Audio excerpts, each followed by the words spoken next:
can I ask you, who do you think is going to win in the US? I know that you are non-partisan as part of your organisation. I think the smart money is that Secretary Clinton will be the 45th president. How sure are you of that? Well, the polls are saying it's about 9 out of 10 likely. I would probably say slightly less than that, just because we've learned between the Columbia referendum and the Brexit vote to have a little bit of humility or modesty about polls, but I'd say it's still probably 7 or 8 out of 10 likely.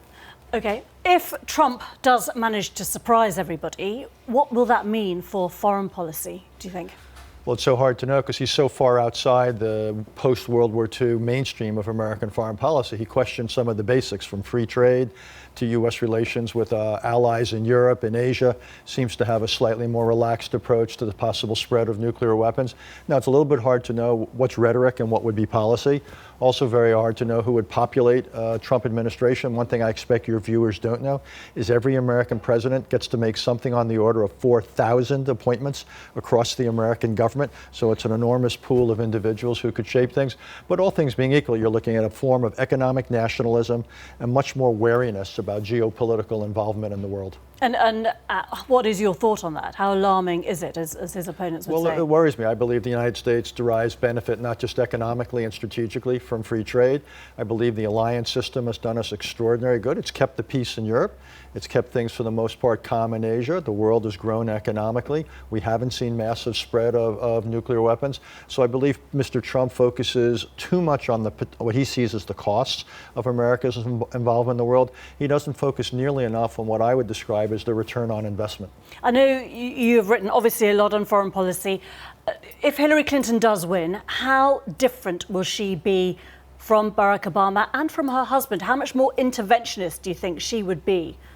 I would think slightly more interventionist than Barack Obama. You'd probably see it with a little bit more muscular policy in Ukraine, possibly a little bit more muscular policy against North Korea, which is getting very close to having nuclear warheads on missiles that can reach the United States. Probably in the Middle East, you would have to be a little bit more muscular in Syria. I would think perhaps the creation of one or more so-called safe areas where Syrian people could live and return to.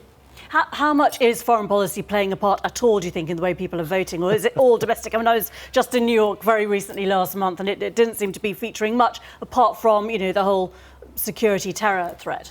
Very little. And it's not just foreign policy, even domestic policy. This is the most personality driven and dominated campaign I've ever seen in my lifetime.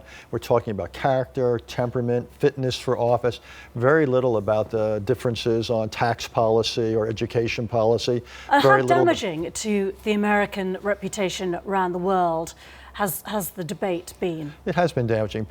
I don't care so much whether people around the world like the United States, but I want them to respect the United States, and I want them to want to emulate us in terms of the kind of economy we operate, our politics, how we carry them out, the basic freedoms, and so forth. And I cannot think this campaign has been good for the American brand. And when we look at the strengthening position of Russia, for example, and the mess that is the Middle East, can any US president really find a solution to the Middle East? And what do you think about the American allegiance with, for example, Saudi and the other Gulf states? One of the words I tend to argue people shouldn't use is solution. The Middle East is not a problem waiting to be solved. It's a condition. If we're lucky, we'll manage it. If we're unlucky, we won't even be able to do that. I compare it to the 30 Years' War in Europe. So this is a turbulent, unraveling Middle East. It's going to greet the new president.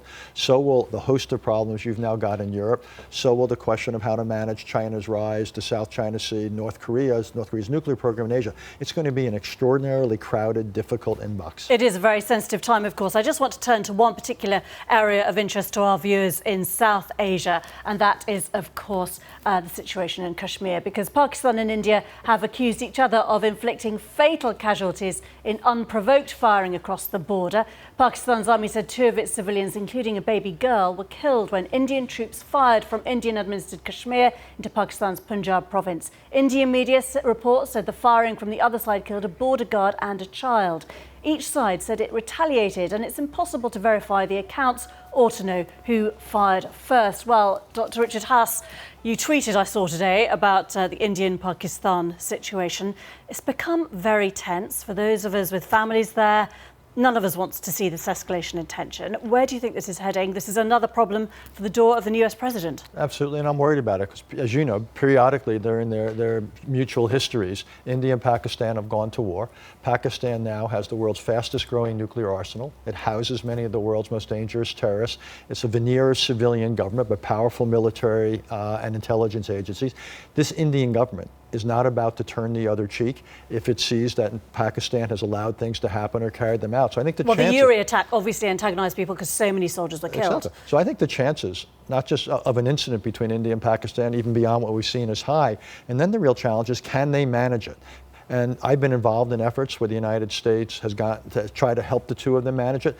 But I actually think, we haven't been paying any attention on South Asia, but I'm worried that this is one of those things that could pop up. And it's a relationship. At the height of the Cold War, the US-Soviet relationship was far more developed than the Indian-Pakistani relationship is now. Indian politicians have said that Pakistan is a terrorist state. Effectively, this has long been the accusation that it is housing and nurturing terrorist groups. What is the US intelligence on that, as far as you know? Pakistan is at best a weak state, and it is housing all sorts of terrorists. And part of the danger is the people they've been supporting for years in Afghanistan have now, it's almost like Frankenstein. They've turned around the Taliban. So you not only have the Afghan Taliban, you have the Pakistani Taliban, and they're a threat to the core of Pakistan itself. So that's exactly right. I just want to finish with the fight against the Islamist radicals. And on a wider front, we've been focusing, of course, a lot on Mosul and the developments there in the last few days.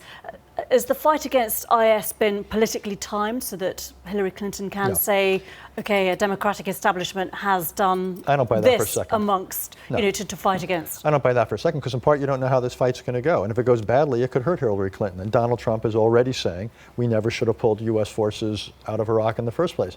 So I don't think it has anything to do with that. Sooner or later, Mosul will be liberated, but that's when the really difficult part begins. Already we see Turkey, we see Iran, we see the Iraqi government, we see the Kurds, and we see others.